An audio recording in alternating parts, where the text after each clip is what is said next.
Astaghfirullah. Bismillahirrahmanirrahim. Assalamualaikum warahmatullahi wabarakatuh.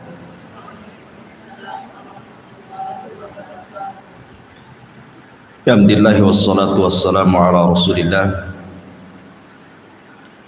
wa ala alihi wa sahbihi wa mawalah, wala haula wala quwata illa billahi wa ba'd.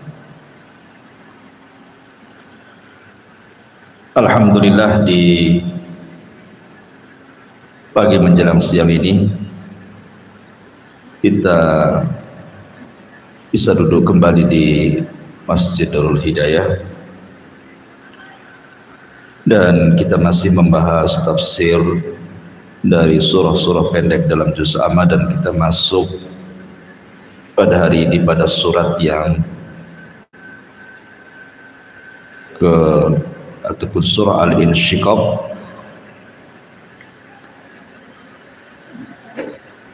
Surah Al-Insyiqaq ini secara tertib Al-Quran dia masuk pada surat ke-84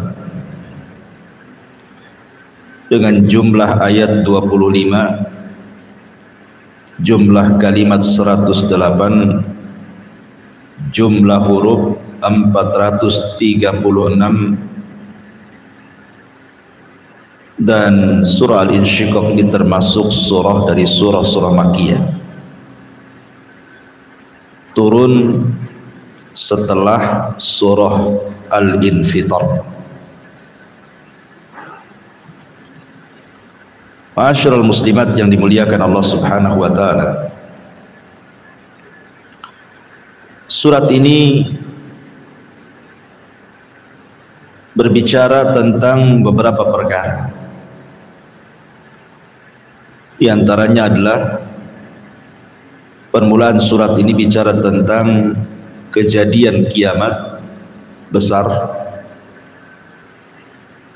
Kemudian juga bicara soal catatan-catatan amal, bagaimana akan disebar pada hari kiamat, dan begitu seterusnya. Tapi karena surat ini cukup panjang, kemungkinan pembahasan kepada surah Al-Insyiqaq ini tidak bisa diselesaikan dalam satu pertemuan karena juga membutuhkan waktu yang panjang. Maka mungkin kita akan bagi dalam beberapa pertemuan. Baik. A'udzubillahi minasyaitonir rajim. Bismillahirrahmanirrahim. Idzas samaa'un syaqqat, apabila langit terbelah, wa adzinat li rabbiha wa huqqat, dan juga langit yang patuh kepada Tuhannya dan sudah semestinya langit itu patuh. Wa idzal ardu muddat, dan apabila bumi diratakan. Wa alqat ma fiha wa takhallat, dan memuntahkan apa yang ada di dalamnya sehingga menjadi kosong. Wa adzinat li rabbiha wa huqqat, dan bumi yang patuh kepada Tuhannya dan semestinya bumi itu patuh. Ya ayyuhal insanu innaka kadihun ila rabbika kadhan famulaki, wahai manusia, sesungguhnya kamu telah bekerja keras menuju Tuhanmu, maka kamu akan berjumpa dengannya. Fa amma man utiya kitabahu biyamini, maka adapun orang-orang yang catatannya diberikan dari sebelah kanannya, fa saufa yuhasabu hisaban yasira, maka dia akan diperiksa dengan pemeriksaan yang mudah. wa yanqalibu ila ahlihi masrura, dan dia akan kembali kepada keluarganya dengan bergembira.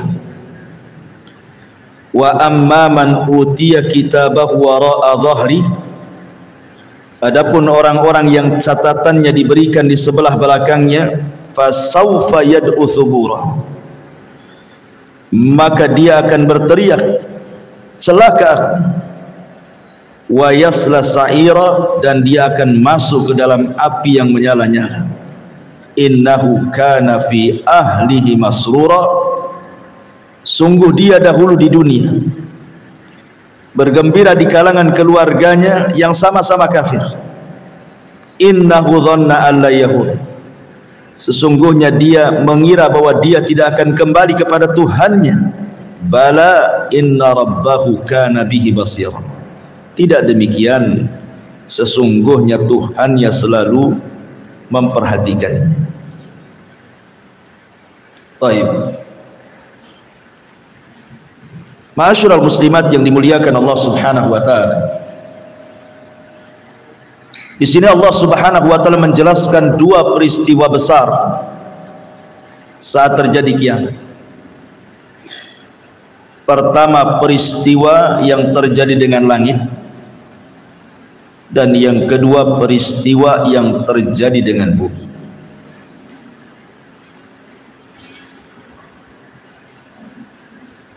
Allah Subhanahu wa taala di sini mengatakan, apabila langit terbelah. Di beberapa ayat dalam Al-Qur'anul Karim dijelaskan tentang terbelahnya langit. Di antaranya disebutkan dalam surah Ar-Rahman ayat 37.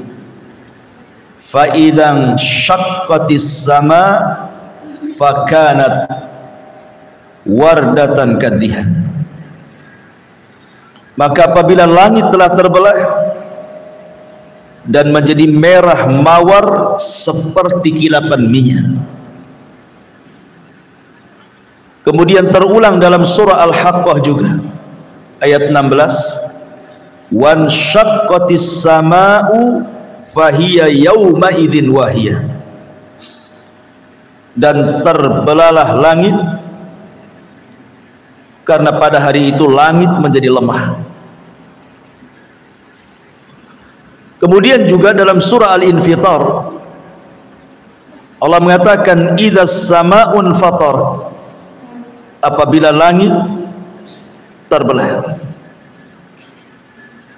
Dan juga Allah Subhanahu wa taala mengatakan yauma tubaddalul ardu ghairal ardi was samawati wa barazu lillahil wahidil qahhar. Ketika bumi diganti dengan bumi yang lain, demikian langit diganti dengan langit yang lain. Ma'asyiral muslimat yang dimuliakan Allah Subhanahu wa taala. Di sini Allah hendak menjelaskan dahsyatnya hari kiamat. Tentu kejadian-kejadian sebelum terbelahnya langit, ada kejadian yang mendahuluinya.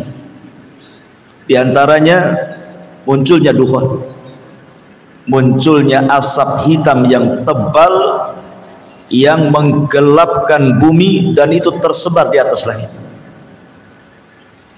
Di sini Allah Subhanahu wa taala berfirman, fartaqib yauma ta'tis sama bidukhanim mubin, maka nantikanlah hari ketika langit mendatangkan kabut asap yang sangat hitam yang tampak jelas, yang meliputi manusia, yaghshan nas, meliputi manusia, tentunya yang durhaka. Hadza adzabun alim, inilah azab yang sangat pedih bagi kalian. Jadi sebelumnya langit itu diliputi dengan asap tebal yang disebut dengan dukhan, dan ini tanda dari tanda-tanda kiamat besar.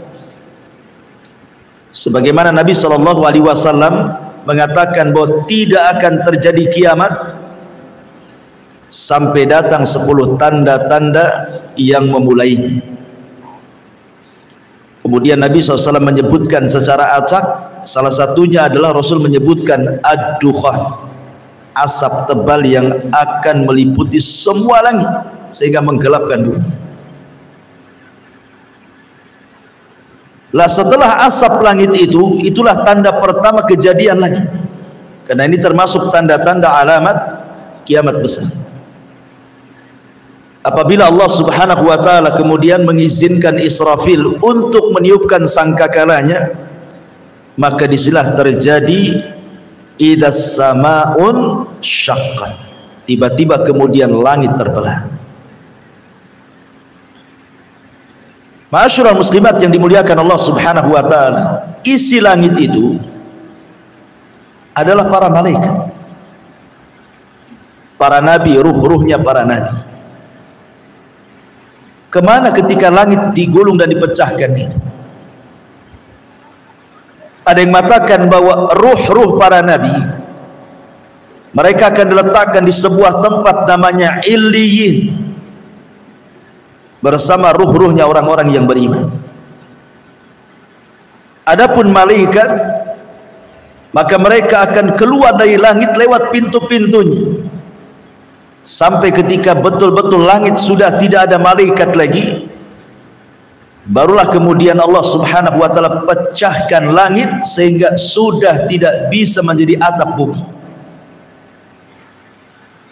Sebagian ahli tafsir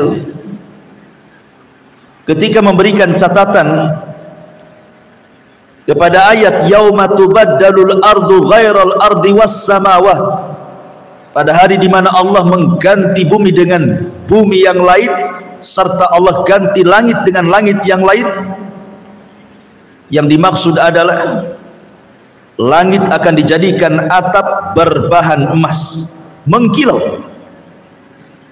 Ini sebagaimana pendapat Ali bin Abi Thalib radhiyallahu anhu. Ada juga langit saat itu akan menjadi sorga. Ini sebagaimana pendapat Ubay ibn Ka'ab. Tapi ada juga yang mengatakan bentuk langit diubah dengan peristiwa matahari digulung, kemudian bintang-bintang dijatuh-jatuhkan, atau kejadian semacamnya.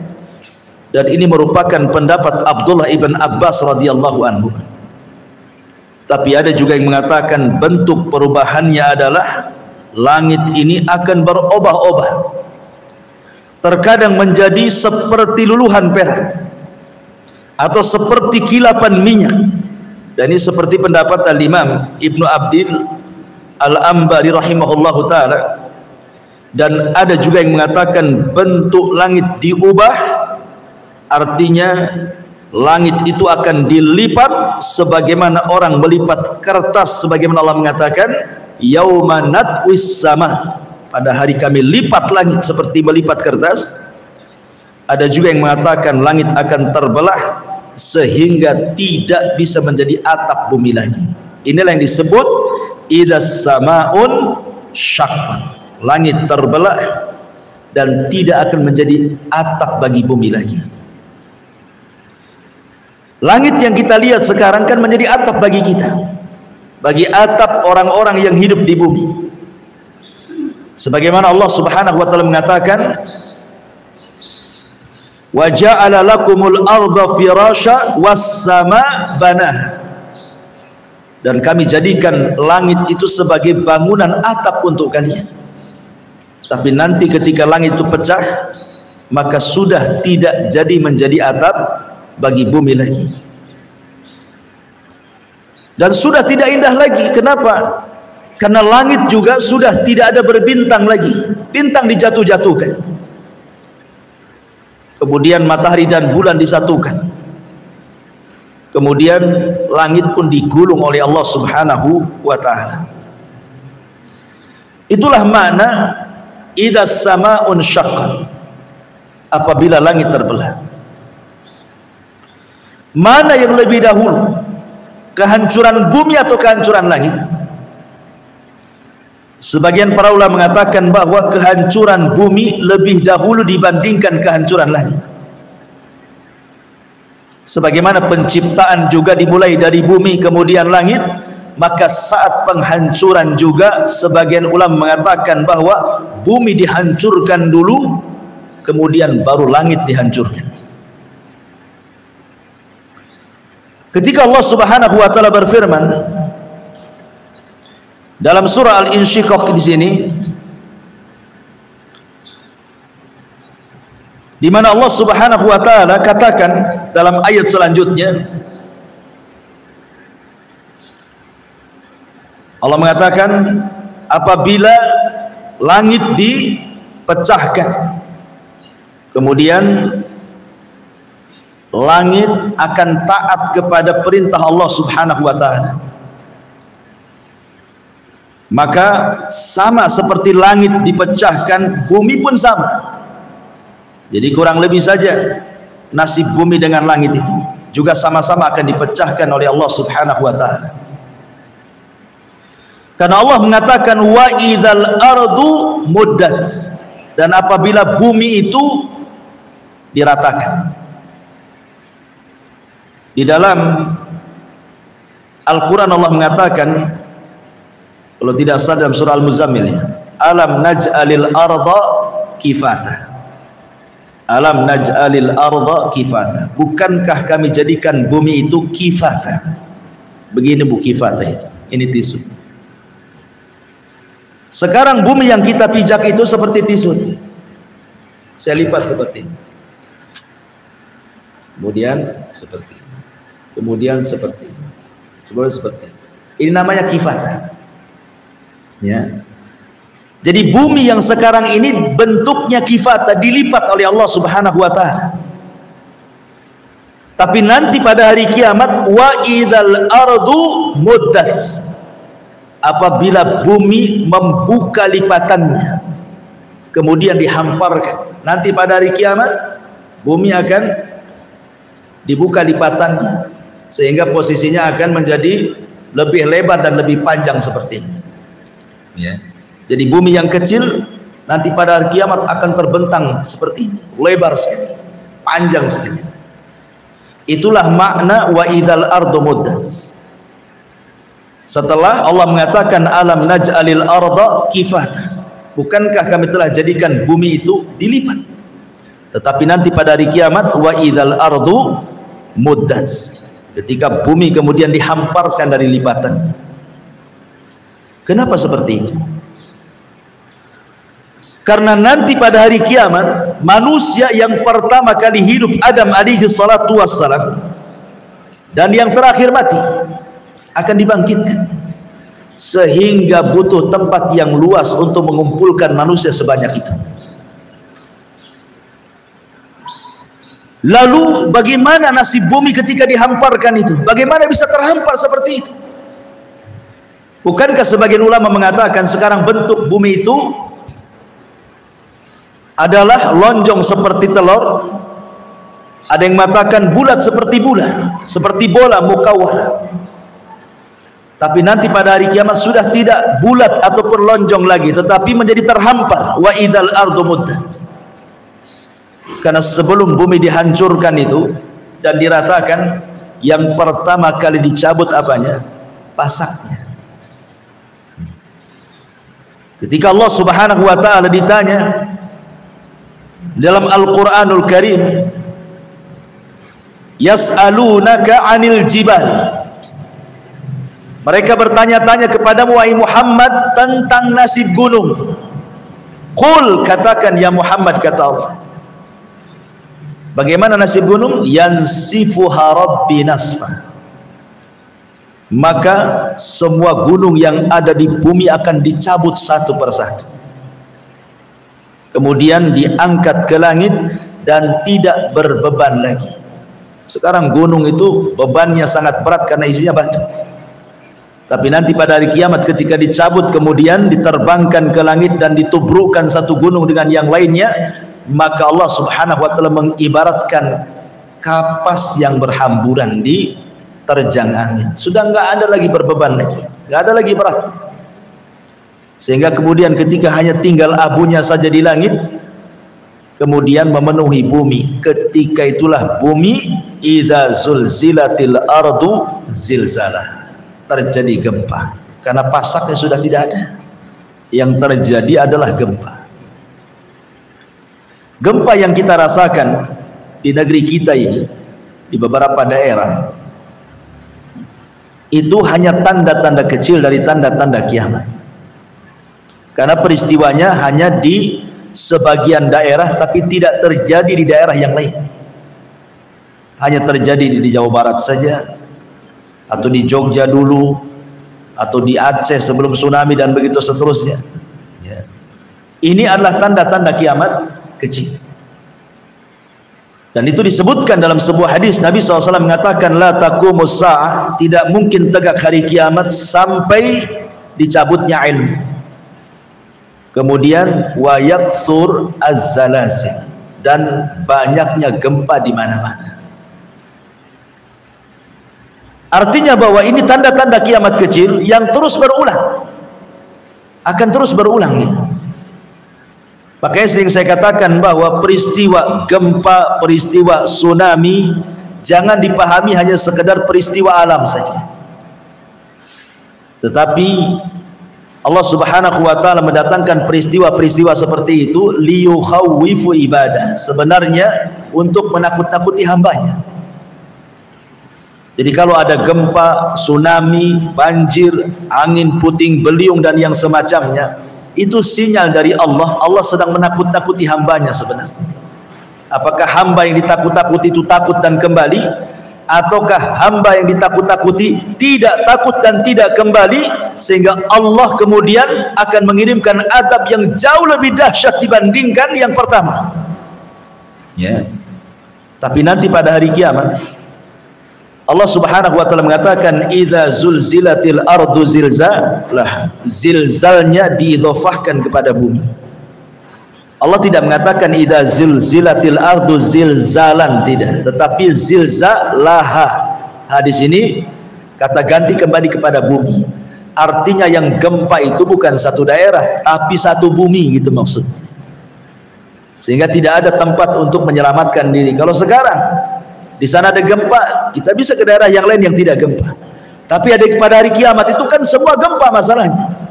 Mau lari kemana kan begitu? Orang tidak bisa lari. Yauma yafirul mar'u min akhi wa ummihi wa abi wa sahibatihi wa bani likulli imri'in minhum yauma idzin sya'nun yughni. Orang lari dari saudaranya, lari dari ibu bapaknya, lari dari pasangan dan anaknya. Semua masing-masing sibuk menyelamatkan dirinya, kata Allah. Karena memang tidak ada tempat kembali, tempat menyelamatkan tidak ada pada hari kiamat itu. Belum lagi kemudian Allah Subhanahu wa ta'ala mengatakan, wa alqat ma fiha wa takhallat, dan kami keluarkan beban-beban isi bumi itu. Di mana orang-orang yang tidak tahu apa isi perut bumi itu nanti pada kiamat akan tahu tuh isinya. Orang yang tidak pernah melihat emas, memakai emas, nanti pada hari kiamat akan tampak tuh emas-emas yang keluar dari perut bumi, emasnya, peraknya, jamrudnya, dan yang selama ini dikorek oleh manusia, kemudian dicari-cari, kemudian diambil dan dijualnya, nanti pada hari kiamat keluar sendiri tuh. Itulah makna wa alqat ma fiha wa takhallat. Makanya ketika Nabi SAW bercerita tentang Dajjal, apa kata Dajjal? Wahai bumi, ukhruji kunuzak, wahai bumi, keluarkan pembendaharaan dari perutmu. Maka dari bumi terbelah keluarlah emasnya, peraknya, jamrudnya, apapun yang dikehendaki manusia. Dajjal kabulkan dengan izin Allah Subhanahu wa ta'ala untuk memfitnah manusia. Tapi nanti pada hari kiamat, ketika manusia melihat emas perak yang keluar dari perut bumi, mereka hanya bisa memandang tapi tidak mau mengambilnya. Untuk apa mau diambil? Toh itu hari terakhir kehidupan alam semesta, nggak ada gunanya ya. Kalau sekarang iyalah nengok emas, pengen beli, pengen punya gitu ya. Tapi pada hari kiamat ini emas di mana-mana itu, nggak tertarik ibu melihatnya juga, nggak tertarik. Buat apa juga memilikinya kalau habis itu kemudian dihancurkan alam semesta, kan nggak ada gunanya juga gitu. Makanya kemudian Allah mengatakan wa alqat ma fiha wa takhallat, terjadilah kehancuran bumi sehingga bumi menjadi rata serata-ratanya. Dari sini Allah Subhanahu wa ta'ala ketika menjelaskan yauma tubaddalul ard ghairal ardi, pada hari di mana bumi diganti dengan bumi yang lainnya. Terjadi silang pendapat, maksudnya bumi yang kita pijak diganti dengan bumi yang lainnya itu apa maksudnya? Ulama tafsir mengatakan, ada yang mengatakan bahwa setelah kehancuran bumi ini, Allah akan ganti dengan tanah yang lain berwarna putih seperti perak, tidak ada satupun orang yang berbuat maksiat di atasnya. Diganti warnanya seperti warna yang sangat putih bersih seperti kilapan perak, karena tidak ada orang yang berbuat maksiat satupun di permukaan. Ini pendapat Abdullah ibn Abbas dan yang lainnya. Ada juga yang mengatakan bahwa bumi itu akan diganti dengan bumi yang lain, maksudnya bumi akan dijadikan neraka. Dan ini adalah pendapat Ubay ibn Ka'ab. Ada juga yang mengatakan bumi ini akan diganti dengan bumi dari bahan perak. Dan ini adalah pendapat Anas ibn Malik radhiyallahu anhu. Ada juga yang mengatakan bumi ini akan diganti dengan roti, makanan, roti putih. Lalu kaum mukminin akan memakan bagian yang bawah kakinya, dan ini merupakan pendapat Abu Hurairah radhiyallahu anhu.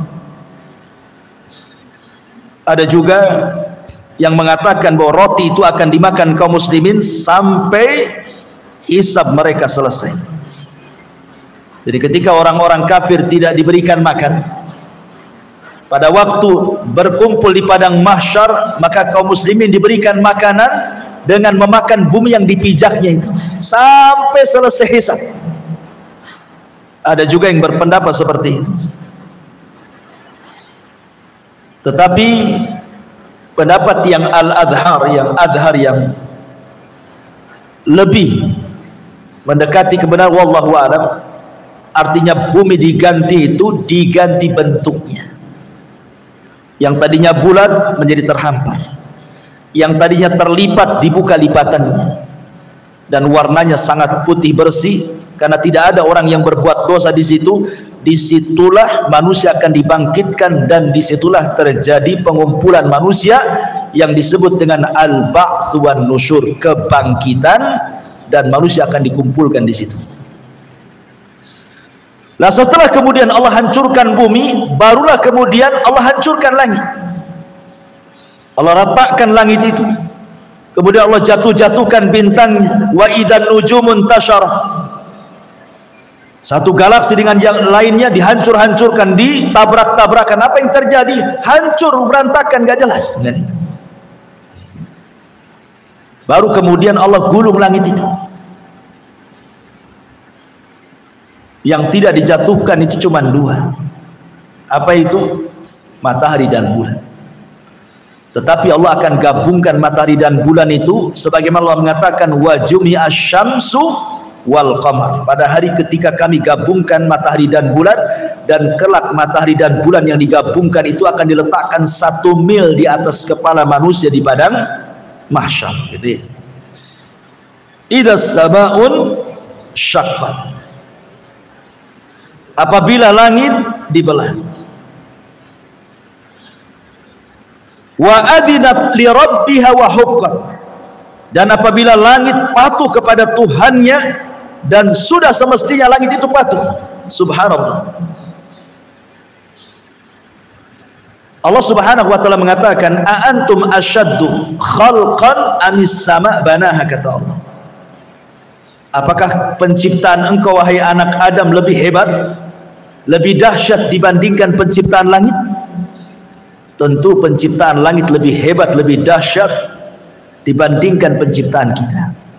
Karena langit makhluk Allah yang jauh lebih besar dibandingkan kita, berlipat-lipat yang tidak tahu berapa hingganya.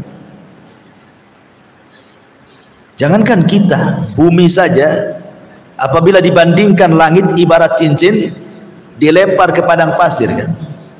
Padang pasir itulah langitnya, cincin itu buminya.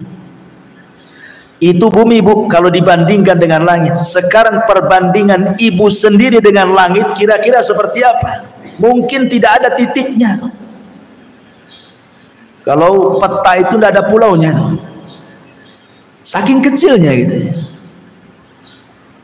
Lah langit saja, makhluk Allah Subhanahu wa taala yang amat dan teramat sangat besar, melebihi besarnya bumi yang kita pijak.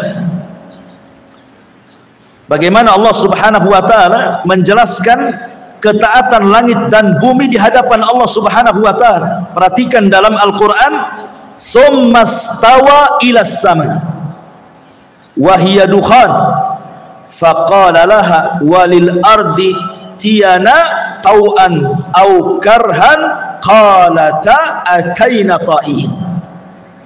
Kemudian dia menuju ke langit dan langit itu masih berupa asap.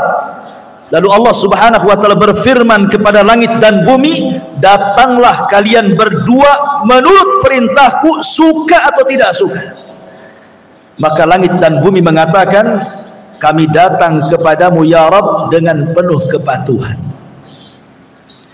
Kalau langit saja makhluk yang sangat besar, bumi makhluk yang sangat besar yang di dalamnya ada lautan dan gunung dan yang lainnya, apabila Allah memerintahkan kepada kedua makhluk ini, dua-duanya taat. Kata Allah, "Pecahlah kau langit, langit akan pecah. Gempalah kau bumi, bumi akan gempa." Kalau langit dan bumi saja patuh dengan perintah Allah Subhanahu wa taala, bahkan alam semesta patuh kepada Allah Subhanahu wa taala, rupanya ada makhluk yang ketika diperintahkan tidak pernah patuh dengan Allah. Siapa dia? Manusia dan jin. Manusia dan jin apabila diperintahkan Allah Subhanahu wa taala, sebagian mereka tidak patuh. Padahal penciptaan manusia tidak lebih hebat dibandingkan penciptaan langit. Harusnya ketika Allah memerintahkan manusia itu harus lebih patuh dibandingkan langit dan bumi kan? Tapi lihat bagaimana degilnya manusia. Diperintahkan oleh Allah Azza wa Jalla untuk mengucapkan kalimat la ilaha illallah, malah mengkufurinya.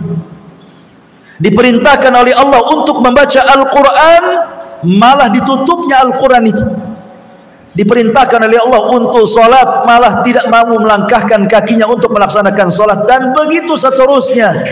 Antum asyaddu khalqan amis sama banaha, kata Allah. Apakah penciptaan kamu lebih hebat dibandingkan langit, kata Allah, sehingga tidak patuh? Jangan seperti itu. Makanya di sini Allah mengatakan, idas sama'un syaqqat wa adzinat li rabbiha wa huqqat. Lihat, makhluk sebesar langit taat dengan Allah Subhanahu wa taala. Suruh hancur-hancur, suruh belah-belah. Begitu juga bumi. Wa huqqat wa idzal ardu muddat wa alqat ma fiha wa takhallat wa adinat li rabbiha wa huqqat. Bumi pun luar biasa taatnya dengan Allah, dan sudah selayaknya bumi taat dengan Allah Subhanahu wa taala. Di zaman Nabi Musa alaihi salatu wassalam, datang Qarun hendak memfitnah Nabi Musa dengan membayar seorang pelacur dan mengatakan, "Wahai wanita pelacur, saya akan berikan keinginanmu, sebut saja upahmu berapa, tapi syaratnya katakan engkau sudah berzina dengan Musa di depan manusia." Akhirnya kemudian Qarun mengumpulkan manusia, membuat makar kepada Nabi Musa. Ketika manusia Bani Israil sudah kumpul tuh, Musa hadir di situ, Qarun hadir di situ, wanita pelacur juga hadir di situ. Kemudian Qarun mengisyaratkan kepada wanita itu untuk bicara bahwa dia sudah berzina dengan Nabi Musa. Bagaimana Qarun hendak mempermalukan Nabi Musa, membunuh karakternya di hadapan Bani Israel. Masa seorang nabi berzinah dengan wanita pelacur, kan gitu? Mana marwahnya? Tapi wanita pelacur ini tidak tega untuk mengatakan seperti itu. Terkadang dia menatap wajahnya Nabi Musa, terkadang dia menatap wajahnya Qarun. Tiba-tiba dia berteriak, "Sesungguhnya Qarun sudah memerintahkan aku dan membayar aku untuk mengatakan aku berzina dengan Nabi Musa," katanya. Marah Qarun. Tidak sesuai dengan rencananya. Rupanya wanita ini tidak mau menyakiti nabinya. malah mengatakan sebaliknya. Qarun memerintahkan aku untuk mengatakan aku berzina dengan Nabi Musa, padahal aku tidak berzina dengan dia. Maka Musa emosilah. Maka Musa kemudian berdoa kepada Allah, ya Rabb, ya Rabb. Maka Allah mengatakan, ya Musa, perintahkan saja bumi itu. Perintahkan bumi yang di bawah kakimu itu, maka dia akan taat kepadamu sesuai dengan perintahku. Maka Musa mengatakan, ya ardh bli'i, wahai bumi, telanlah Qarun dan seluruh kekayaannya. Tiba-tiba bumi terbelah dan Qarun pun masuk di situ, kekayaannya masuk di situ, dan Allah katakan fa khasafna bihi wa bidarihil ardh. Kami tenggelamkan Qarun dan seluruh kekayaannya ke perut bumi. Ya. Bumi taat dengan perintah Allah. Kata Allah, ya Musa, perintahkan saja bumi itu, maka dia akan taat kepadamu karena aku yang perintahkan. Artinya bahwa bumi yang besar ini gitu ya, yang ada gunung di dalamnya, makhluk yang luar biasa di hadapan Allah, tetap taat dengan perintah Allah. Lah kita yang ada di atas buminya, kenapa tidak taat dengan perintah? Bumi yang kita pijak aja taat. Inilah yang kemudian menjadikan manusia itu zaluman jahulan. Sudah zalim, jahil lagi. Harusnya dia lebih taat dibandingkan bumi yang dipijaknya. Ini juga faedah dari kalimat wa adzinat li rabbiha wa huqqat. Dan bumi taat, dan sudah selayaknya bumi taat dengan perintah Allah Subhanahu wa taala. Ma'asyiral muslimat yang dimuliakan Allah Subhanahu wa taala. Inilah kondisi langit dan bumi pada hari kiamat. Kemudian Allah Subhanahu wa taala mengatakan ayat selanjutnya, wa adinat li rabbiha wa huqqat ya ayyuhal insanu innaka kadihun ila rabbika kadhan famulaki. Wahai manusia, sesungguhnya kamu telah bekerja keras menuju Tuhanmu, maka kamu akan menemui Tuhan. Dunia ini bukan tempat istirahat. Dunia ini tempat bekerja, tempat beramal. Sebagaimana perkataan Ali radhiyallahu an, al-yaum yaumul amal wa ghadan yaumul hisab. Hari ini, kata Ali, adalah hari kita saatnya beramal soleh, karena besok pada hari kiamat itulah hari kita akan dihisab di hadapan Allah. Makanya sering saya nasihati, Bu, ya, bagaimana Hasan Al-Basri rahimahullahu ta'ala menasihati kepada kita bahwa kita hidup ini cuma 3 hari. Kita hidup ini cuma 3 hari. Hari yang sudah berlalu, hari yang sedang kita lalui, dan hari esok hari. Adapun yang sudah kita lalui tidak mungkin kembali. Hari yang sudah berlalu kan tidak mungkin kembali. Dan hari esok belum tentu kita mendapatkannya. Bisa saja nanti malam kita mati. Berarti kesempatan beramal itu hari yang sedang kita lalui hari ini. Inilah kesempatan kita. Makanya Fudail ibn Iyad mengatakan, perbaiki hari yang sedang kau jalani, maka Allah akan ampuni dosamu yang sedang kau jalani dan yang telah kau lakukan sebelumnya. Tetapi kalau kehidupan yang kau jalani kau berbuat jahat dan juga berbuat maksiat, maka Allah akan azab waktu yang sedang kau jalani dan maksiat yang sudah kau lakukan sebelumnya. Maka di sini Allah mengatakan, ingatkan ya ayyuhal insan innaka kadih. Kita ini sedang lelah letih. Fa idza faragta fansab. Apabila kita sudah mengamalkan satu amalan dan sudah selesai, berpindahlah kepada amalan yang lain, gitu maksudnya. Ibu selesai sholat wajib, berpindah ke sholat sunnah. Oh, sudah tidak ada sholat sunnah, berpindah ke sedekah.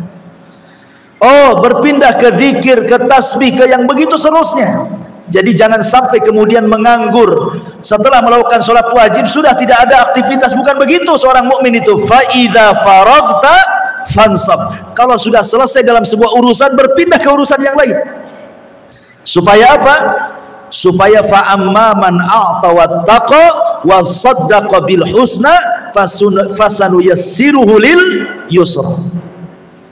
Apabila orang itu suka memberi, dengan ilmunya dia beri, dengan hartanya dia beri, dengan tenaganya dia memberi untuk bersedekah, kemudian dia bertakwa, tujuannya karena Allah. Kemudian fa amma man a'ta wattaqa wa saddaqa bil husna, karena yakin ada balasan kelak pada hari kiamat di sorga, fasanu yassiruhu lil yusra. Jalan menuju sorga itu sudah Allah mudahkan. Sudah mudah ibu itu menuju ke sorga itu.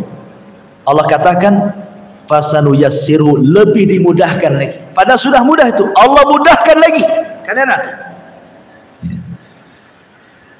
Jadi ada orang-orang itu yang Allah subhanahu wa ta'ala takdirkan termasuk penduduk surga, sehingga beramal soleh itu mudah bagi dia. Mau sholat sunnah di siang harinya, mau sholat sunnah di malam harinya, mau sedekah di siang harinya, sedekah di malam harinya, zikir di siang harinya, atau di malam harinya baca Quran di siang dan malam harinya, mudah bagi dia. Sudah mudah tuh jalannya ke surga itu. Allah mudahkan lagi sehingga dia ditutup dengan kemudahan menuju surga itu. Dari sini ketika para ulama menjelaskan bahwa manusia sudah ditakdirkan ajalnya, amalnya, kemudian rizkinya, kemudian celaka dan bahagianya, berarti manusia itu sudah ditakdirkan mana penduduk surga, mana penduduk neraka. Allah sudah takdirkan. Ketika mengusap punggung Adam, keluar ruh. Kemudian Allah mengatakan, nih yang ruh ini termasuk penduduk surga. Kemudian Allah usap lagi, keluar ruh lagi.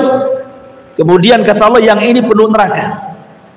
Artinya manusia itu sudah ditakdirkan oleh Allah, yang ini penduduk surga, yang ini penduduk neraka. Masalahnya kan kita tidak tahu takdir kita apa. Ibu kan tidak tahu dan belum pernah membaca takdir kita seperti apa, dan tidak akan mampu untuk melihat takdir kita seperti apa. Ketika para sahabat Nabi SAW bertanya, Rasul, kalau memang takdir saya masuk neraka, buat apa saya beramal? Sebagaimana kalau saya takdirnya masuk surga, tenang-tenang sajalah. Maka Rasul mengatakan, jangan seperti itu, karena kalian tidak tahu takdir kamu seperti apa. Tetapi i'malu, beramal solehlah, fakullun muyassarun lima khuliqalahu, karena kalian akan dimudahkan sesuai dengan amal kebiasaan kalian. Artinya kalau kita ini terbiasa melakukan sholat, puasa, zakat, dan mudah bagi kita gitu maksudnya, tidak ada keberatan dengan amal-amal itu, maka Allah akan mudahkan dengan amalan ini sampai kematiannya. Tapi kalau seandainya kita justru dimudahkan dengan maksiatnya dan berat melakukan ibadahnya, maka dia pun akan dimudahkan dengan maksiatnya sampai di akhir kehidupannya seperti itu. Ya. Intinya bahwa ketika kita tidak tahu takdir kita seperti apa, sudahlah beramal saja. Mudah-mudahan dengan amal soleh itu mencocoki takdir kita menjadi penduduk surga gitu maksudnya. Kalau saya analogikan seperti ini, Bu, ada dua jalan menuju pesantren Jabal Uhud. Satu lewat Muka Kuning, satu lewat Tamiang. Ada dua jalan nih. Yang lewat Tamiang ini banyak lubangnya, banyak belingnya, banyak pakunya, banyak jurangnya. Yang lewat Muka Kuning pula halus, mulus, tidak ada kendala. Di sini ada dua orang, yang satu berakal, yang satu tidak berakal. Kalau orang berakal, pasti dia akan lewat Muka Kuning. Berakal dia cari jalan yang mulus, ya, yang cepat, tidak ada hambatan, dan selamat sampai tujuan. Tetapi orang kedua tidak berakal, dia lewat sini saja, ini kan dekat, daripada sana mutar. Dia tidak tahu di situ, pada sudah tahu tuh banyak jurangnya, banyak belingnya, banyak pakunya, banyak macam-macamnya kan. Bukannya sampai di Jabal Uhud yang ada masuk jurang pula di Tamiang gitu maksudnya. Itulah orang yang tidak berakal, dia memilih jalan yang sulit. Tapi orang yang berakal memilih jalan yang mudah. Allah sudah memberikan dua jalan nih. Wa hadainahun najdain. Kami berikan kalian dua jalan. Nih jalan ke sorga nih enak kalau udah sampai sorga. Nih jalan ke neraka nggak enak, dibakar kok di situ. Orang yang berakal pasti dia akan memilih jalan ke sorga kan. Orang yang tidak berakal dia milih jalan ke neraka karena di jalannya enak, ujungnya nggak enak. Tapi sebaliknya jalan ke sorga, jalannya nggak enak, tapi ujungnya enak. Tapi orang berakal nggak apa-apa. Maksudnya begini Bu, kita tidak tahu takdir kita seperti apa, tapi kita berhusnudzon kepada Allah, kita berbaik sangka kepada Allah. Mudah-mudahan saya termasuk takdirnya penduduk sorga dan saya buktikan dengan amal soleh saya. Kita berhusnudzon kepada Allah. Dengan apa? Buktikan dengan amal soleh, rajinkan sholatnya, puasa dan yang lain sebagainya. Karena dia berhusnudzon takdir dia masuk sorga. Tapi orang yang akalnya gila, dia nggak peduli. Yang penting saya mabuk, yang penting saya zina, yang penting saya mencuri, yang penting saya korupsi, yang penting saya zalim. Kalau ujung-ujungnya takdir saya masuk neraka, buat apa saya sholat katanya? Itu orang gila tuh yang penting.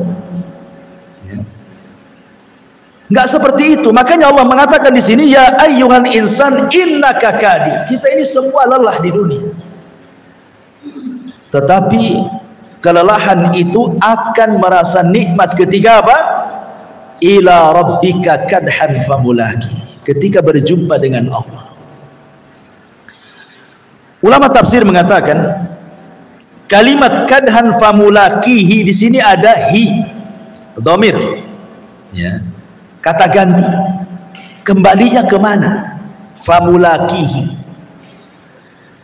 Dia akan berjumpa dengan Allah Subhanahu wa ta'ala. Siapa yang berjumpa dengan Allah? Amalannya ataukah orangnya? Dua-duanya memungkinkan. Ada yang mengatakan bahwa kalau yang dimaksud orangnya, maka perjumpaan kita dengan Allah bukan di akhirat saja, di dunia saja kita sudah berjumpa dengan Allah. Kapan? Ketika kita sholat. Itulah perjumpaan pertama kita dengan Allah di dunia. Allah mengatakan, wa innaha lakabiratun illa 'alal khashiin alladzina yadhunnuna annahum mulaku rabbihim. Salat itu berat kecuali bagi orang-orang yang khusyuk.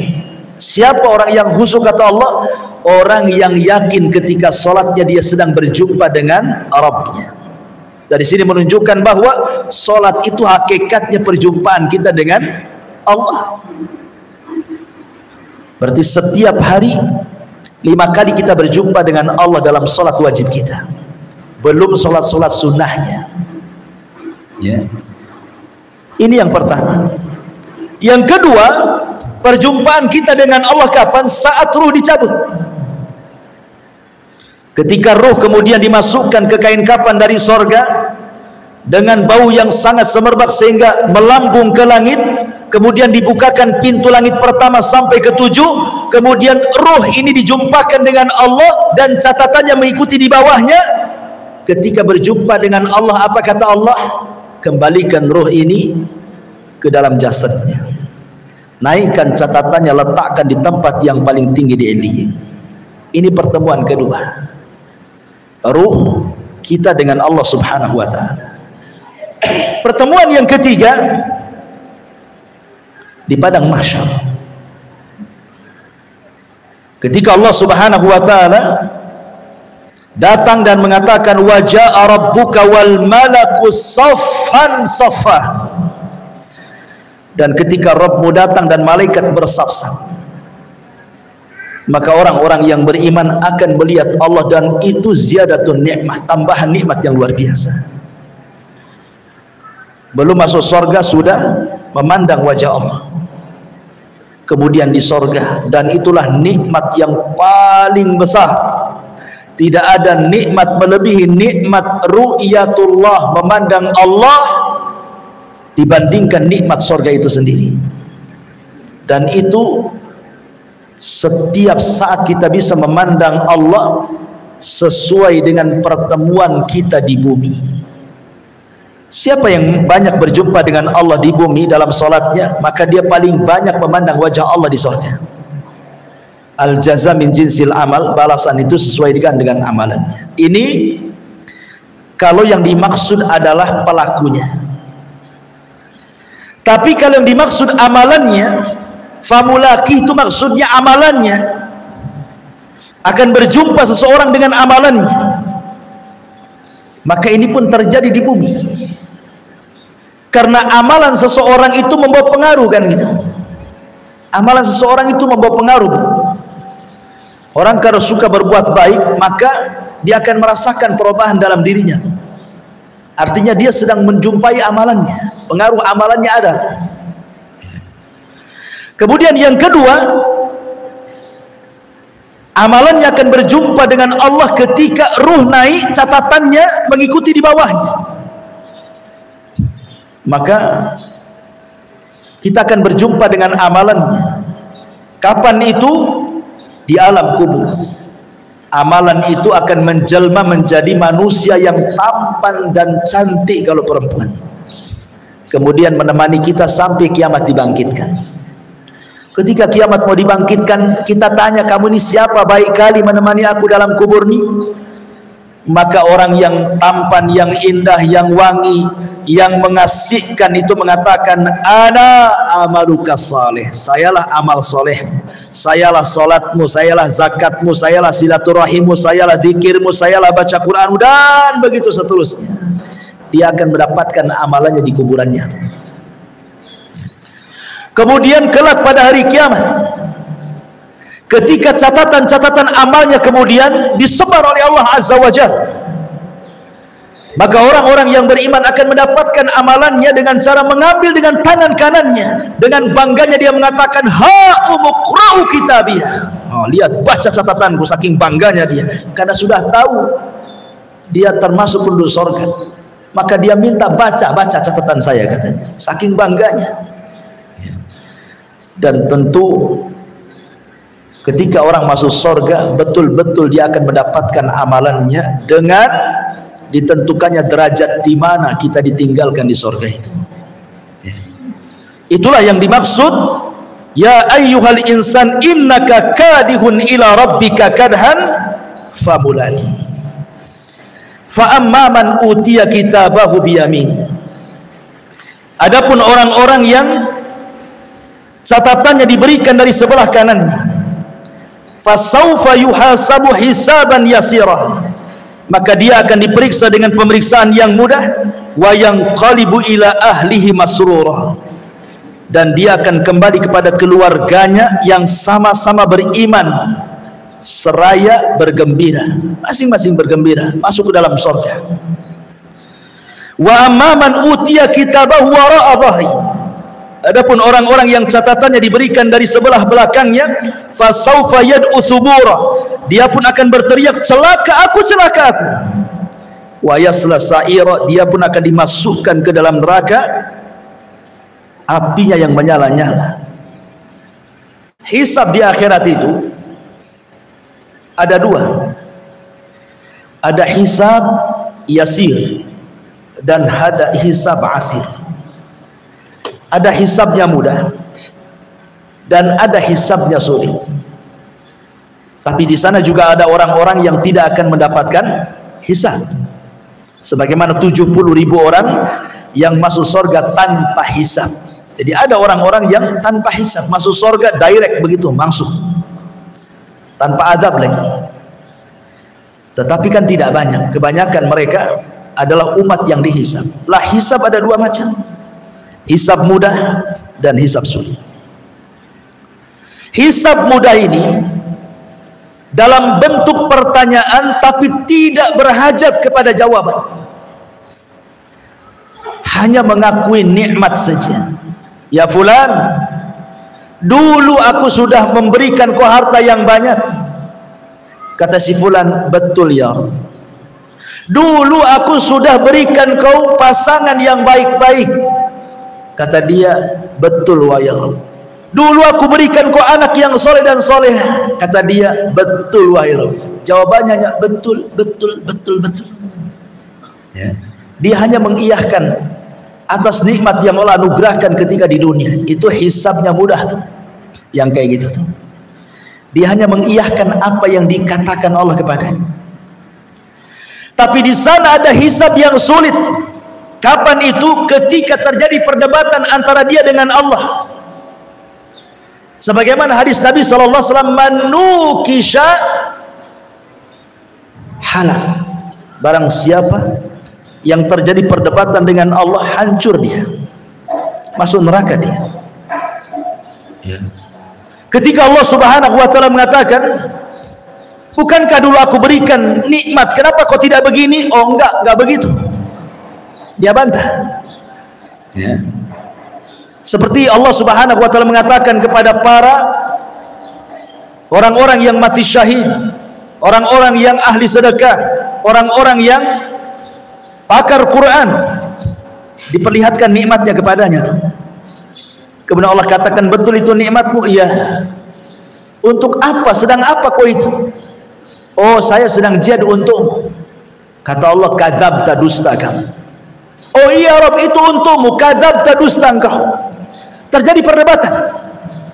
Ini kalau terjadi perdebatan saat hisab, halak, hancur dia. Ini disebut hisaban asir. Hisabnya sulit. Ya. Maka kita berdoa untuk diberikan hisab yang mudah. Nah, di sini Allah Subhanahu wa taala menjelaskan di antara rangkaian hisab itu adalah mengambil catatan. Setelah Allah Subhanahu wa taala menerbangkan catatan-catatan itu, maka manusia terbagi menjadi 3 kelompok. Ada yang mengambil catatannya dengan tangan kanannya, ada yang mengambil catatan dengan tangan kirinya, ada yang mengambil catatan dengan tangan kiri di balik punggungnya, wara'a dhahri, di balik punggungnya. Ya, karena manusia di dunia juga ada 3 kelompok, ada mukmin, ada kafir, ada munafik. Tentu akan berlainan cara mengambil catatannya. Mukmin tangan kanan, kafir tangan kiri, munafik tangan kiri di balik punggungnya. Karena orang munafik lebih jahat dibandingkan kafir, makanya dipersulit cara mengambilnya. Sudah dengan tangan kirinya di balik punggungnya lagi. Karena tidak ada azab yang paling rendah melebihi azabnya orang munafik di neraka.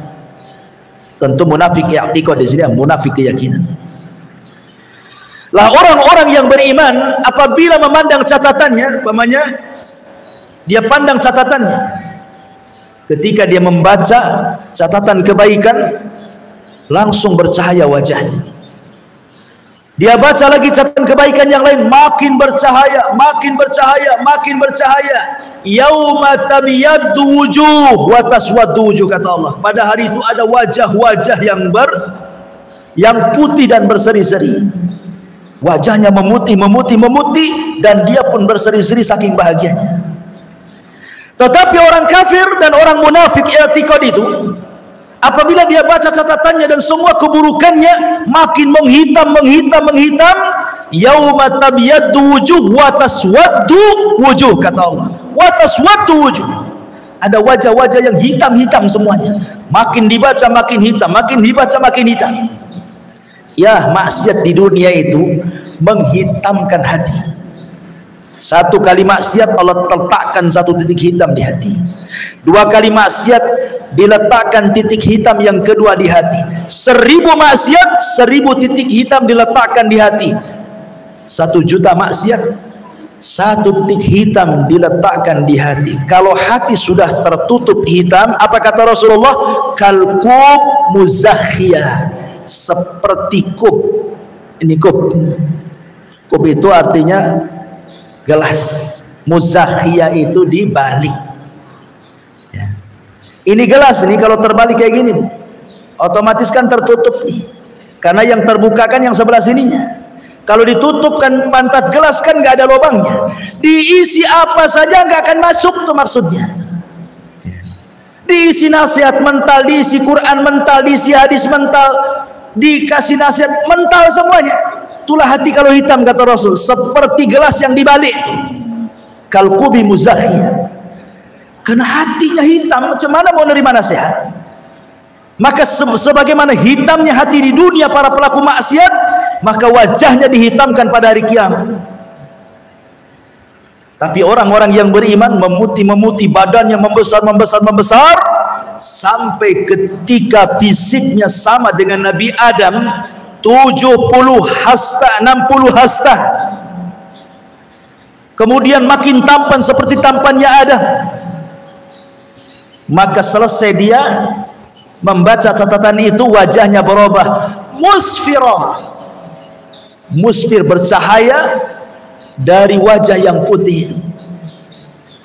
Tetapi penduduk neraka makin dibaca tuh, makin besar badannya, makin besar, tidak tahu sebesar apa lagi badannya. Tapi penduduk sorga dibatasi hanya seperti fisik Adam saja, selesai. Tapi penduduk neraka terus membesar, nggak tahu sampai seberapa besarnya. Karena gerhamnya saja, kata Rasul, kajabalil Uhud, seperti gunung Uhud. Itu gerhamnya penduduk neraka. Gimana wajahnya, gimana badannya, ya. Tetapi manusia sebesar itu masuk jahanam, jahanam tidak pernah penuh. Bahkan jahanam mengatakan, imtala'ti wa taqulu hal mim mazid. Halim tala'ti wa taqulu hal mim mazid. Allah mengatakan, hei jahanam, sudah penuh kau isinya. Kata jahanam, hal mim mazid, ada tambahan, masukkan saja ya Rabb, katanya. Saking besarnya neraka jahanam. Padahal manusia penduduk neraka itu dibesarkan tuh badannya, ya. Naudzubillah. Kemudian Allah mengatakan, innahu dhanna alla yahur. Sungguh dia mengira bahwa dia tidak akan kembali kepada Tuhannya. Orang-orang kafir atau para pendusta dan para pendosa itu di dunia, dia sangka dia tidak akan kembali kepada Allah. Bala inna rabbahu kana bihi basira. Tidak demikian, sesungguhnya Tuhannya selalu memperhatikannya. Jadi Allah ketika mengatakan innahu kana fi ahli masrur, orang yang ketika di dunia bersenang-senang dengan keluarganya, kerjanya hanya shopping saja, dunia saja, jalan ke sana kemari saja, tidak ada aktivitas ibadah untuk dia, karena dia pikir tidak akan ada hisab. Rupanya pada hari kiamat semua akan terbalik semuanya. Makanya Aisyah radhiyallahu anha ketika bertanya kepada Rasul soal hadis, man ahabba liqa Allah ahabballahu liqa'ah, wa man kariha liqa Allah karihallahu liqa'ah. Siapa yang cinta ingin berjumpa dengan Allah, Allah cinta berjumpa dengan dia. Siapa yang benci berjumpa dengan Allah, Allah pun benci berjumpa dengan dia. Apa maknanya? Dikatakan maknanya, orang yang ketika di dunia dia rela hidupnya tidak senang dengan keluarganya, hidupnya mungkin susah, fakir, miskin, tapi Allah takdirkan termasuk keluarga penduduk surga, maka dia saat detik-detik wafatnya ingin cepat meninggal dan ingin cepat berjumpa dengan Allah, karena tahu bahwa balasan dia bukan di dunia tapi di akhirat. Tapi orang-orang yang menghabiskan kekayaan di dunia, dia bangun rumah megah, tanah mewah, rekening banyak, jalan ke sana kemari, ketika dia mati benci berjumpa dengan Allah. Kenapa? Karena dia tidak bisa jalan-jalan lagi, tidak bisa lagi pelesiran ke sana kemari. Dia harus meninggalkan tanahnya, meninggalkan rumahnya, meninggalkan pekerjaannya, meninggalkan ATM-nya, meninggalkan semua kenikmatan dunianya. Bencilah dia berjumpa dengan Allah, makanya sulit kematiannya, ya. Dari sini Allah katakan, bala inna rabbahu kana bihi basira. Tidak demikian, sungguh Tuhannya selalu memperhatikan kita. Karena Allah memperhatikan kita, maka teruslah dalam perhatian Allah, beramal soleh, karena tidak ada amalan sekecil apapun kecuali ada balasannya. Wallahu a'lam bishawab. Ini penggalan ataupun separuh dulu dari surah Al-Insyiqaq ini, karena terlalu banyak juga dan materinya juga nanti sudah berbeda dengan materi surah Al-Insyiqaq ayat 1 sampai 15. Wallahu a'lam. Baik, sebelum saya tutup silakan.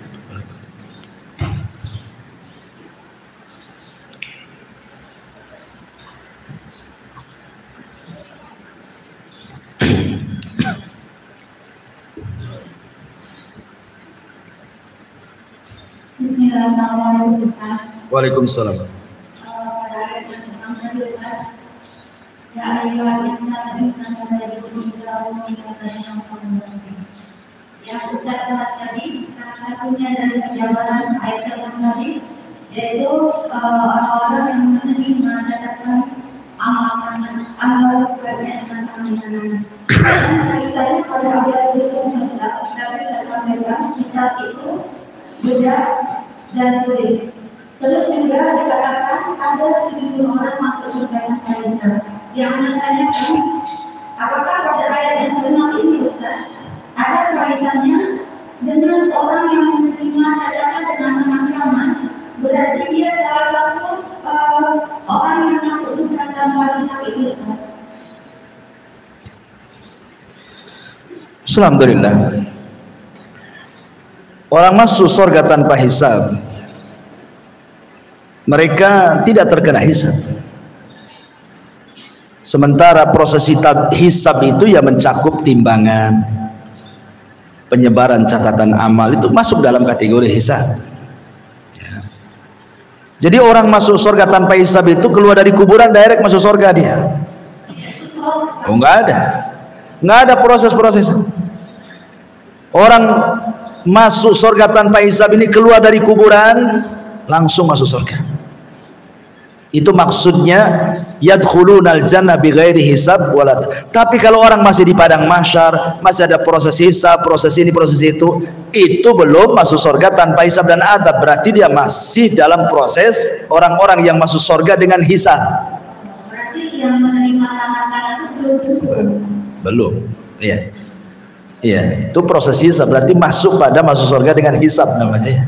Terus Ustaz, dari 70 orang yang masuk surga dengan hisab, mereka akan membawa lagi sekian satu dengan berapa orang lagi yang masuk surga dengan 70.000 orang yang sama. Ya, dalam Musnad Imam Ahmad. Masuk urutan orang yang masuk surga tanpa hisab, dia langsung masuk surga.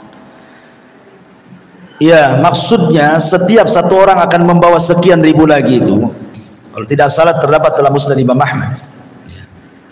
Ya tentu dengan sifat-sifat yang sama.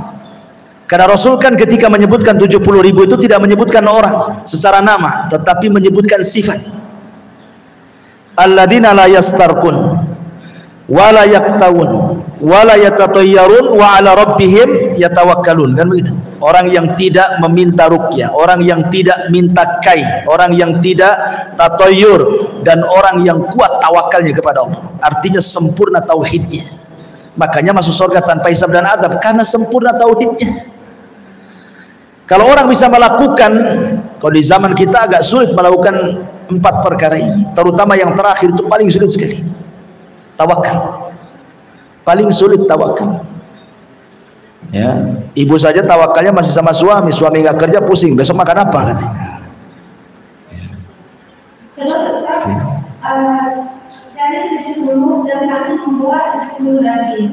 Yang anak tanyakan, apakah kita ketika Allah perintahkan membawa 70 tadi, itu apa ada di benak kita waktu itu kita akan memilih orang-orang yang berada di dalam hati kita, sahabat-sahabat kita, saudara kita, atau itu Allah yang memberikan situasi kurang, atau memang secara global kelompok yang itu yang masuk surga.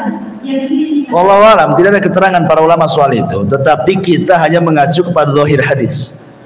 Boleh jadi ketika satu orang membawa sekian ribu lagi, ya sifat-sifatnya sama. Sifat-sifatnya mengacu kepada 4 sifat tadi. Tidak minta ruqyah, tidak kai, tidak tatoyur, dan bertawakal. Itu yang lebih selamat kan gitu. Karena itu zahir hadis seperti itu. Wallahu a'lam.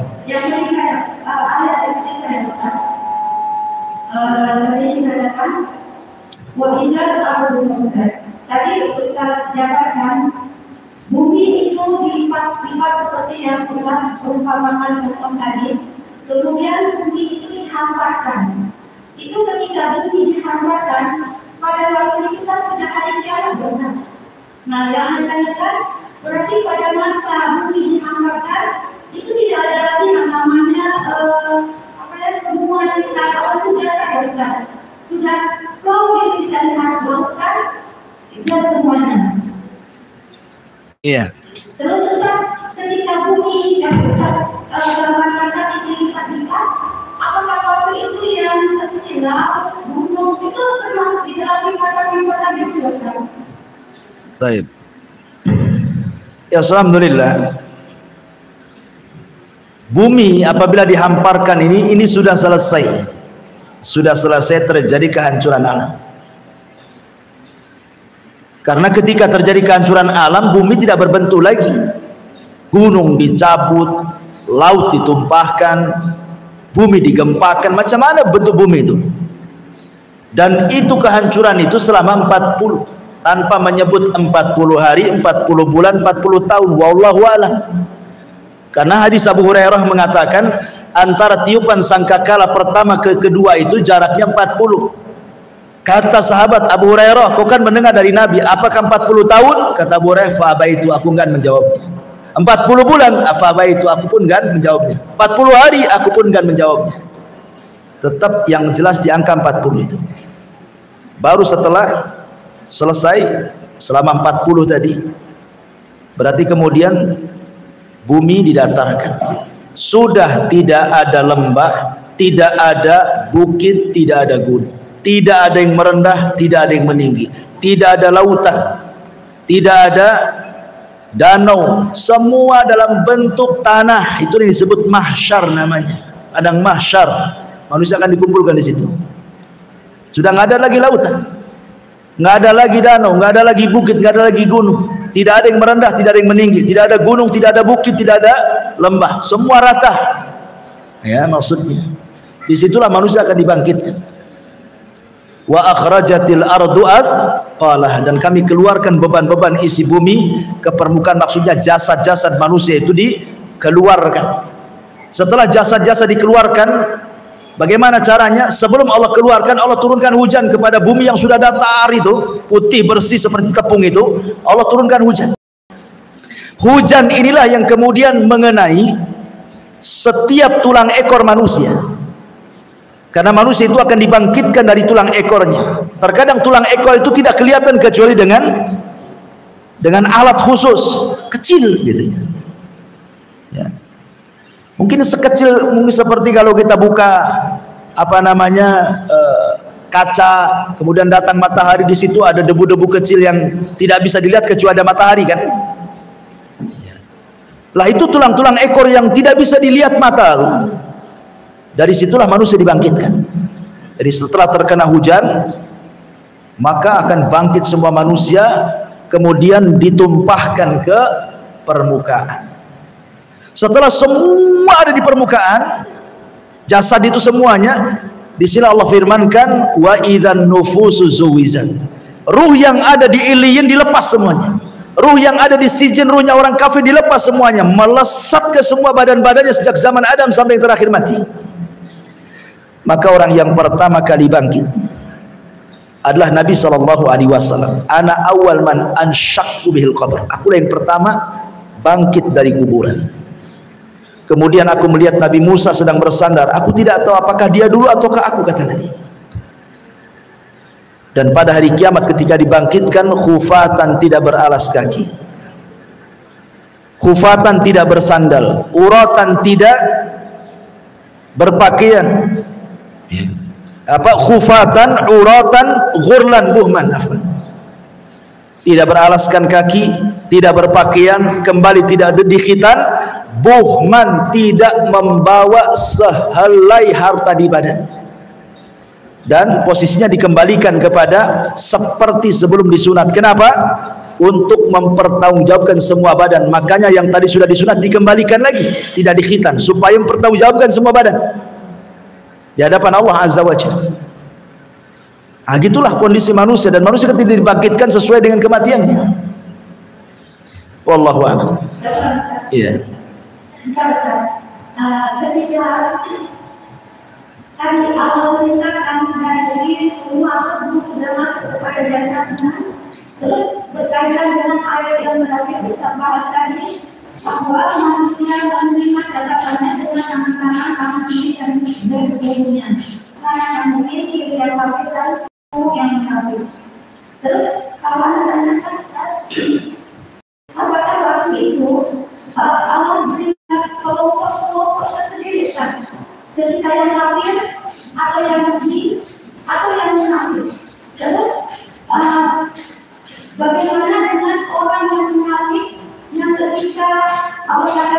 yang mengatakan di dalam hadis tersebut, dialah yang akan menjadi oleh api pertama ketika api neraka itu dinyalakan.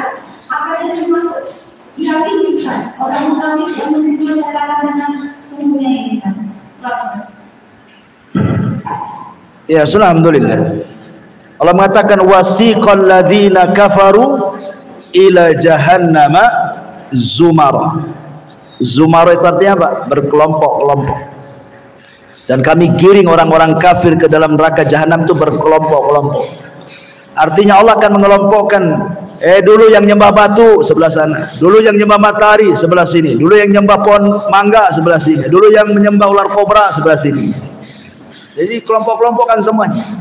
Semua dikelompokkan. Ya. Dan itu keadilan Allah Subhanahu wa taala. Bahkan matahari dan bulan saja yang tidak salah dimasukkan ke neraka. Matahari dan bulan loh dimasukkan ke neraka. Apa salah matahari dan bulan itu? Kenapa dimasukkan ke neraka? Allah tidak hendak mengadab matahari bulan sehingga dimasukkan dan dipendamkan ke neraka. Allah hanya ingin katakan kepada para penyembah matahari dan bulan bahwa sesembahan kalian itu bukan itu. Buktinya dia masuk neraka. Ya.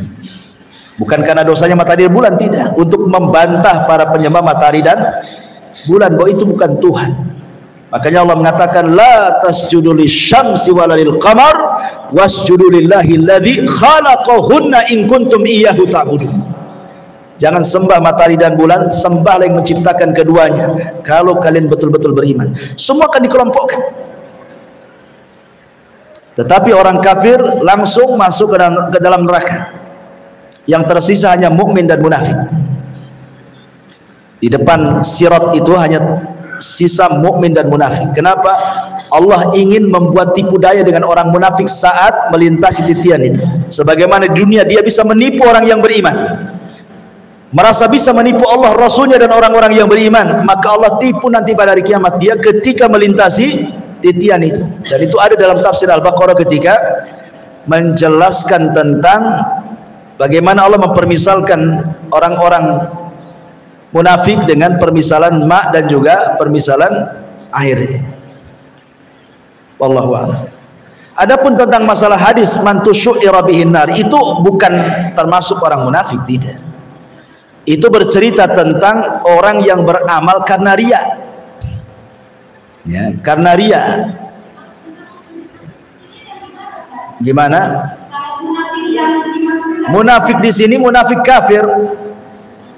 Munafik itu di bawahnya kafir. Makanya sebagian ulama ketika membuat tingkatan-tingkatan neraka, yang paling dalam itu nerakanya munafik. Karena dia double, sudah kafir munafik. Ya. Kalau dikatakan munafik yang itu yang termasuk kafir, sementara yang tidak orang itu kan dia muslim. Dengerin dulu, saya jelasin. Ya. Yang saya maksudkan munafik di sini, yang maksud neraka yang paling dalam itu maksudnya munafik i'tiqad. Makanya saya ulang-ulang, munafik i'tiqad, munafik keyakinan. Itu paling berat siksaannya, melebihi orang kafir. Kalau saya boleh tingkat-tingkatan menurut ulama, neraka yang paling bawah itu nerakanya munafik. Berdasarkan nas Quran, innal munafiqina fi darkil asfali minan nar. Orang munafik itu paling dasar, intip neraka yang paling dalam. Kenapa? Karena munafik itu hakikatnya kafir. Dia menggabungkan dua wajah, pertama kafir, yang kedua munafik. Sebenarnya dia kafir, cuma berpura-pura muslim, makanya munafik. Berarti double dosanya. Kalau orang kafir kan jelas kafir, kita tahu dia kafir. Kalau orang munafik itu tidak tahu kafir karena ngaku Islam, makanya hukumannya paling bawah. Baru kemudian di atasnya lagi, lain lagi. Di atasnya orang munafik, baru cerita orang murtad. Orang murtad di bahaya karena dia pernah Islam, murtad. Dia lebih bahaya dibandingkan kafir asli. Ya. Lebih kafir asli jelas kafir. Ini pernah Islam masalahnya, maka dia di bawahnya kafir asli lagi. Orang murtad itu. Nauzubillah.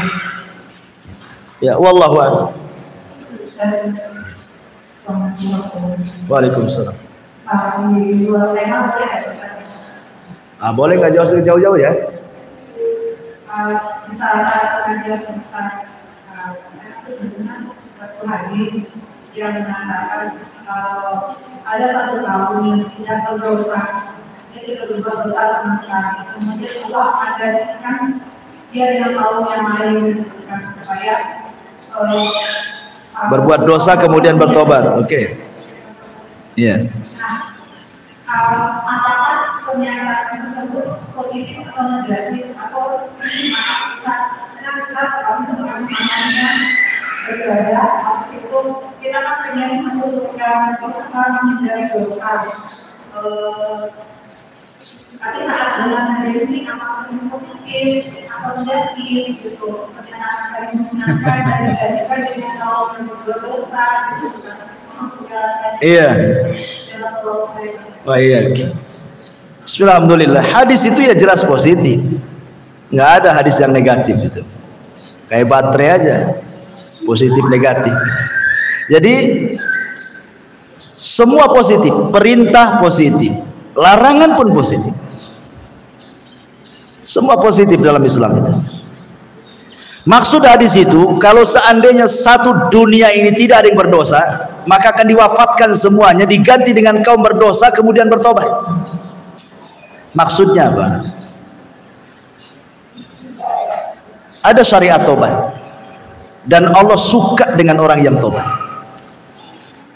Kalau seandainya tidak ada yang berbuat salah, tobat dari apa? Tobat dari apa? Nabi Adam bertobat setelah berbuat salah, lebih mulia dibandingkan malaikat yang tidak pernah berbuat salah. Malaikat nggak pernah berbuat dosa, tapi kenapa Adam lebih unggul, lebih mulia dibandingkan malaikat sehingga malaikat sujud kepada Adam? Ya, karena Adam melakukan sebuah perbuatan dosa, kemudian dia bertobat, dan Allah anugerahi pengetahuan di atas pengetahuan malaikat. Makanya kata para ulama ketika menjelaskan tentang kisah Adam dan malaikat, bahwa Allah allama Adam, Allah berikan pengetahuan kepada Adam. Malaikat tidak diberi pengetahuan seperti pengetahuan kepada Adam kan. Maknanya bedanya Adam dengan malaikat itu, kalau malaikat ahli ibadah, kalau Adam itu ahli ilmu. Bedanya ya. Dan Rasul mengatakan keutamaan ahli ilmu dengan ahli ibadah persis seperti bulan purnama di antara bintang yang berserak di langit. Bintang walaupun berserak banyak pun tidak akan menerangi bumi. Coba saja, nggak ada bulan satupun, bintang semua, bumi tidak akan terang, tetap aja gelap. Iya, kalau nengok ke atas memang terang, tapi kalau nengok ke jalan tetap gelap. Tapi satu bulan tak ada bintang, asal purnama terang tuh bumi. Satu bisa menerangi, banyak tidak menerangi. Kenapa? Karena ahli ilmu manfaatnya bukan untuk dia, untuk orang lain juga. Ahli ibadah untuk dia saja, tidak untuk orang lain. Orang yang berilmu kemudian dia maksiat kemudian bertobat jauh lebih baik dibandingkan ahli ibadah tapi tidak punya ilmu. Karena orang ahli ibadah kalau tidak punya ilmu bahaya. Maksud saya manusia, kalau malaikat jangan katakan malaikat jahil, tidak, malaikat punya ilmu tetapi bukan ilmu yang diajarkan kepada Adam kan gitu. Ini manusia ceritanya ya. Jadi kenapa Allah Subhanahu wa taala kemudian suka dengan orang-orang yang bertobat, dan orang tobat itu setelah melakukan maksiat? Makanya kemudian diantara fitrah anak Adam itu adalah maksiat dia, karena Allah berikan hawa nafsu. Pasti maksiat, nggak ada yang nggak maksiat manusia itu. Makanya Allah mengatakan fala tuzakku anfusakum, jangan kau merasa paling bersih sendiri, tidak, manusia tidak ada yang bersih. Tetapi Allah Subhanahu wa taala buat syariat, sebesar apapun dosa kamu ada tobat, dan Allah suka sehingga ketika tobat itu yang dipandang tobatnya, Allah lupakan dosanya. Kan enak tuh. Ya, kita suruh berbuat tobat, Allah bekali hawa nafsu, kemudian kita maksiat, Allah pula suruh kita tobat dan Allah yang berikan tobatnya. Nah, kan enak.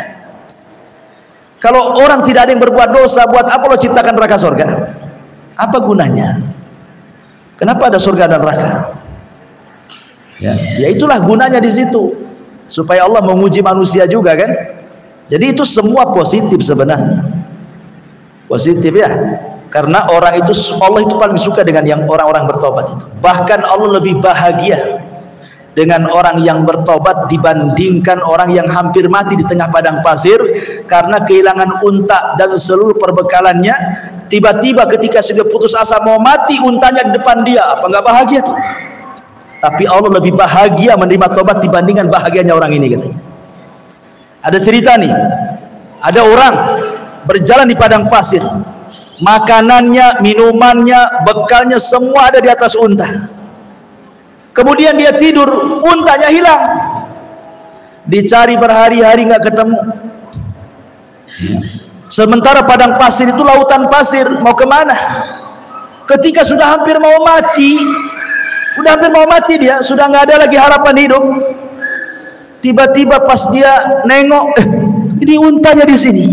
Bahagia nggak tuh? Bahagia. Tapi Allah katakan Allah lebih bahagia dengan tobatnya seorang hamba dibandingkan bahagianya orang ini. Dalam hadis seperti itu.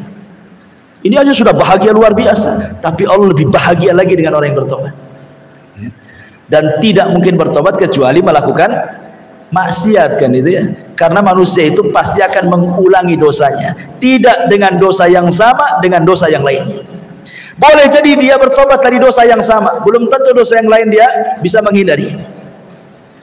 Karena dosa bagi anak Adam itu bukan sunnah, wajib. Bukan sunnah tapi wajib. Maksudnya wajib berbuat dosa manusia itu.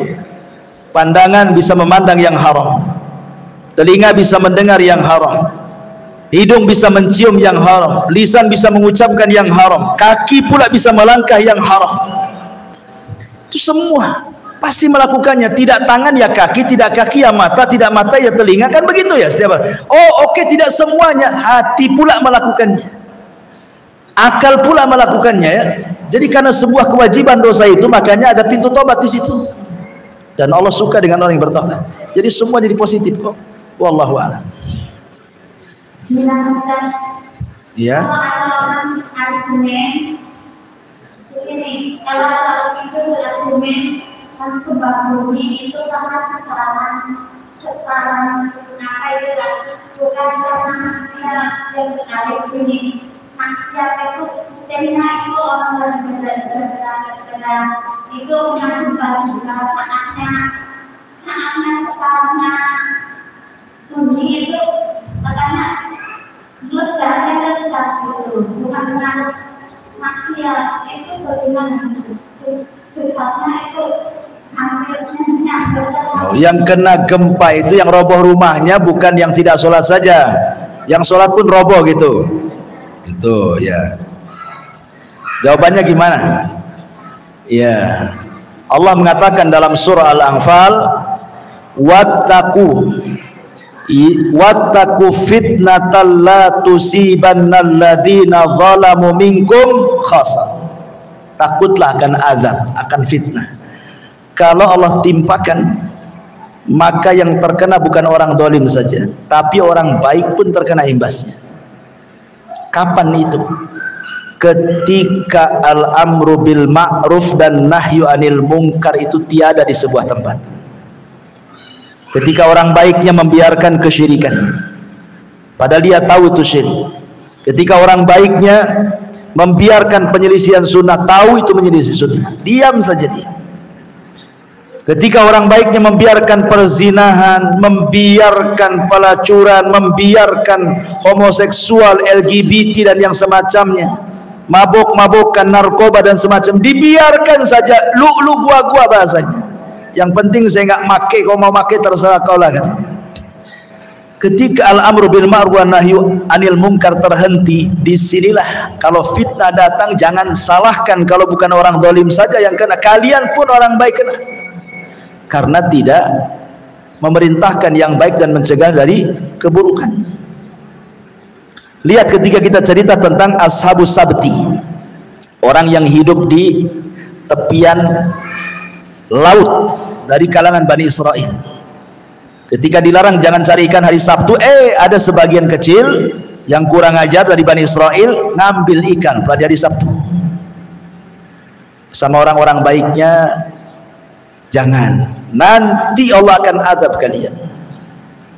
Rupanya ada orang yang ketiga, rai orang yang menasihati, ngapain kau peduli dengan orang-orang yang melanggar dari Sabtu itu, biarkanlah mereka diazab, nggak usah cerewet katanya.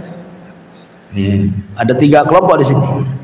Satu yang mengambil ikan dari Sabtu, satu yang menasihati orang yang mengambil ikan di hari Sabtu, satu orang yang tak terima sama orang yang nasihati orang yang mengambil ikan di hari Sabtu. Kan begitu di masyarakat umumnya.